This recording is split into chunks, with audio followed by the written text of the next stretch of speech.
بسم اللہ الرحمن الرحیم۔ قربانی کے اعتبار سے مسائل کا سلسلہ رواں تھا۔ آئیے مزید ایک اور مسئلہ سماعت فرماتے ہیں۔ بوقت ذبح قربانی کے جانور سے قبل اس کو ذبح کرنے سے پہلے کیا دعا پڑھنی چاہیے؟ اگر نہیں آتی تو آپ ہمارے اس سیگمنٹ کے اندر اس کو دیکھ بھی سکتے ہیں، ہم آہستہ آہستہ پڑھیں گے تاکہ آپ بھی بآسانی اس دعا کو یاد کر سکیں۔ نہیں یاد ہے تو پھر آپ اس کو یاد کر لیجئے، زیادہ اچھا رہے گا۔ جب بھی قربانی کا جانور ذبح کرنے سے قبل یہ دعا پڑھ لیں، انی وجہت وجہی للذی فطر السماوات والارض حنیفا وما انا من المشرکین ان صلاتی ونسکی ومحیای ومماتی للہ رب العالمین لا شریک لہ وبذالک امرت وانا من المسلمین۔ پھر اس کے بعد یہ دعا پڑھنے کے بعد اللہم لک ومنک بسم اللہ اللہ اکبر، بسم اللہ اللہ اکبر کہتے ہوئے جلدی جلدی اپنا جانور آپ ذبح کیجئے۔ پھر جب جانور ذبح ہو جائے اس کے بعد یہ دعا پڑھیے، بسم اللہ الرحمن الرحیم، اللہم تقبل منی کما تقبلت من خلیلک ابراہیم علیہ الصلاۃ والسلام وحبیبک محمد صلی اللہ تعالی علیہ وسلم۔ اور اگر دوسری کی طرف سے آپ کر رہے ہیں تو اس دعا میں اللہم تقبل منی کے بعد منا کہہ دیجئے۔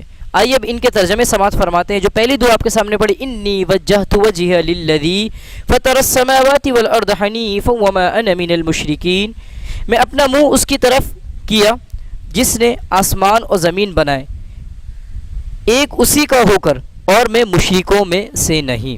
اور دوسری دعا، ان صلاتی ونسکی ومحیای ومماتی للہ رب العالمین، بے شک میری نماز، میری قربانیاں، میری زندگی اور میری موت اللہ ہی کے لیے ہے جو تمام جہانوں کا رب ہے۔